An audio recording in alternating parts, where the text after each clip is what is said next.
that should start to take the chill off in here fairly quickly with both these heaters going. Boy, oh boy, a very cool morning. Didn't like leaving the pellet stove behind. So I've been working on a couple of small jobs in the house, getting those things taken care of. And I have just recently received something really important. You guys saw all the work I've been doing in clearing trees to prep for the Starlink system. And it has showed up. I have here the base for it. And so what I'm going to do is build a temporary stand because the roof is very icy and that kind of thing still, and will remain that way for a little while. I want to get the system in use right away. So we're going to build a stand to mount this on and get it in the position where we've been trimming down the trees to give us some clear sky. So we're going to kind of design this as I go.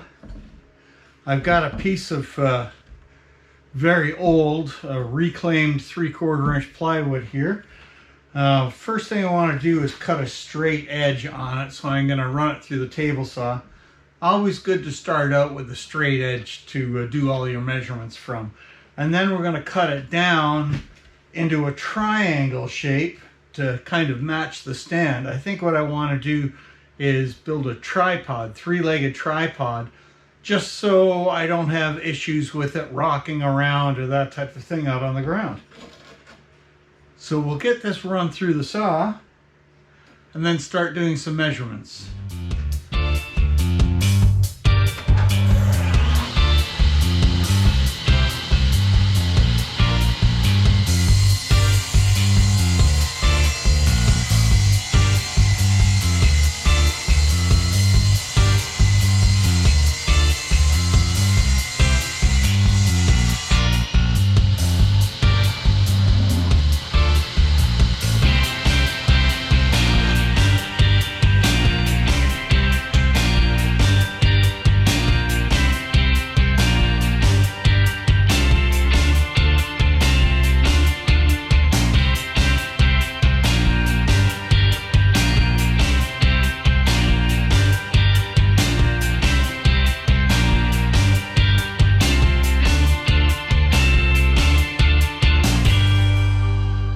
There's the top of our tripod. I just trim the corners up a little bit and get ready to make the legs. So I want this thing to be tall, so I'm targeting for about 7 feet to the top of it. And so I'm going to cut a foot off of my 8-foot 2x4s here, and I'll use this foot to mount underneath our top plate with an angle cut on it, just so we're not wasting anything.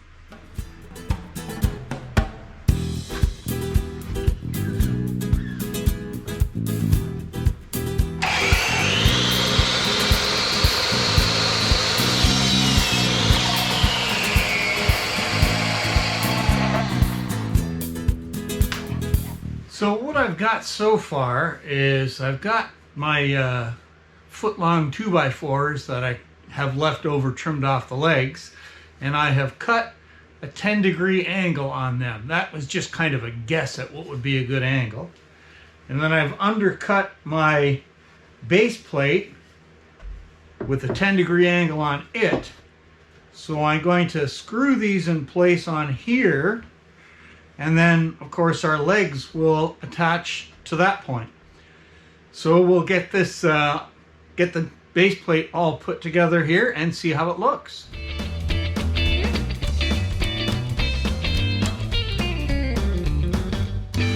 Right, there's our top plate done. Let's try installing the first leg and see what it looks like.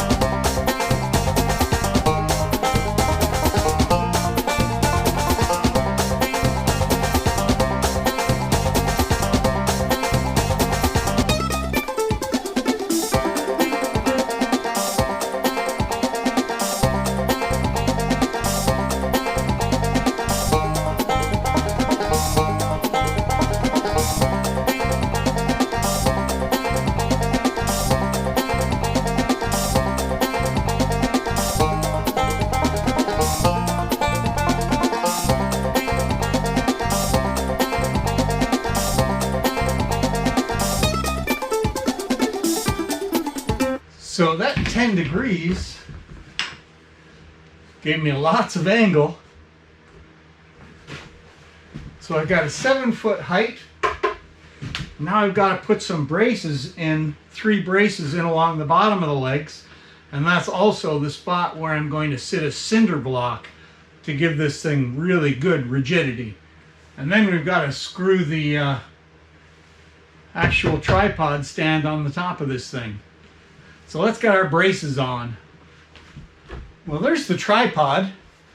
Got to run a couple of runners across the bottom here in order for me to put my cinder block on.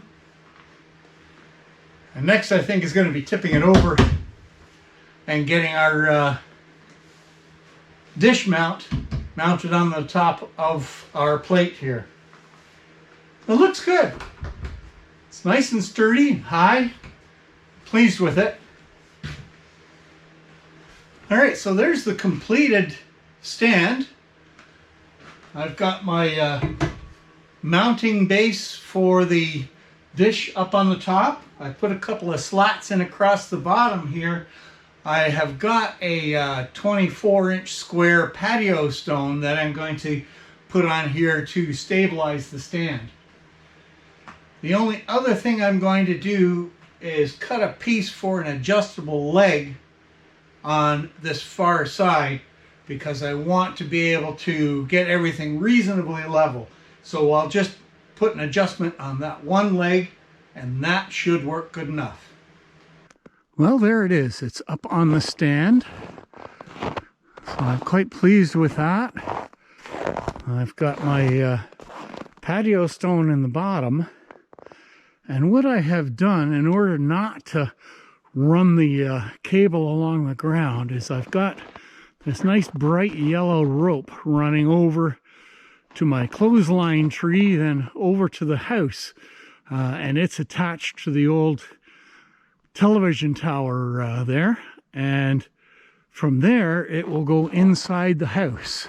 So this is going to keep the wire off the ground, so there is no chance of me accidentally snagging it with the ATV or anything like that. So let's get the wire up in place and get ready to actually run this into the house. All right, this is it. We have got the wire into the house. Everything is secured. We're actually ready to power it up and see what happens. So here we go. Okay, plug it in.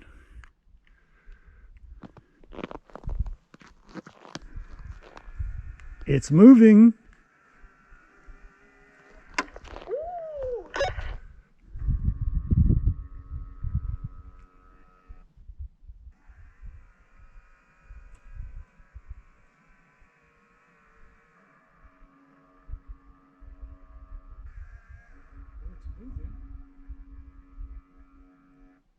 Well, I'm not too sure of what is happening, but so far I'm not really able to connect. But obviously the dish has now moved,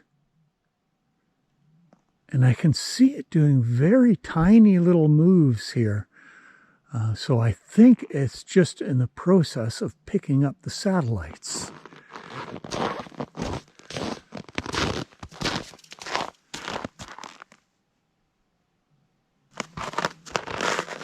It is moving, so we're going to give it a little bit of time and see what happens. So keep our fingers crossed.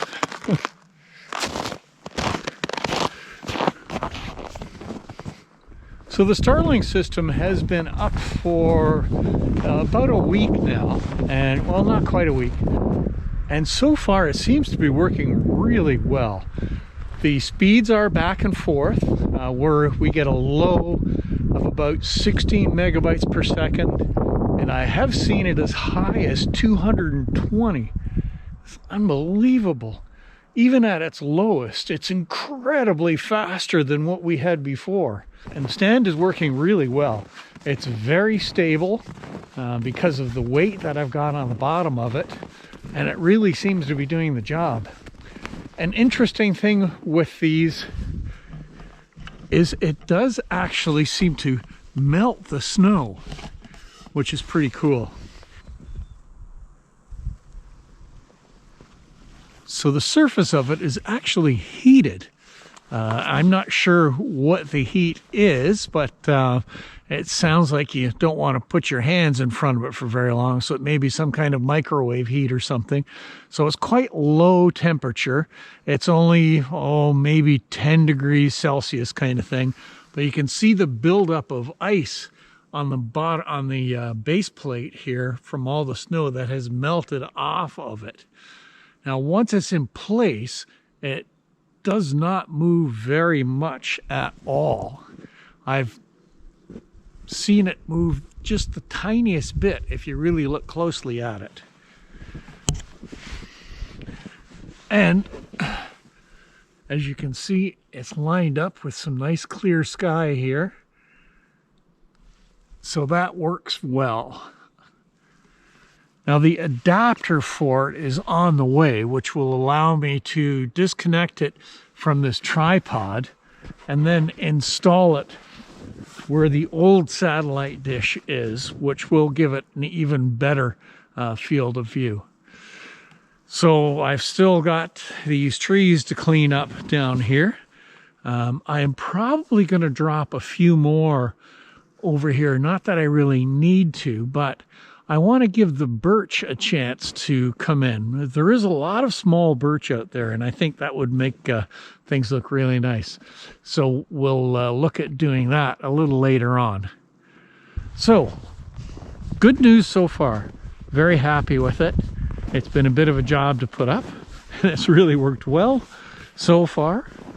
I'm going to have to get out and check my bush cameras. You can see I've got one here that's almost completely buried in snow now, and the snow is so deep I haven't seen any new tracks or anything around here. So we'll get out probably tomorrow or the day after, and we'll start checking our trail cameras. So that's going to be it for today's video, and I will keep you updated on anything that is new or changes with the Starlink system. So thanks very much for watching, and we will see you out on the trails the next time.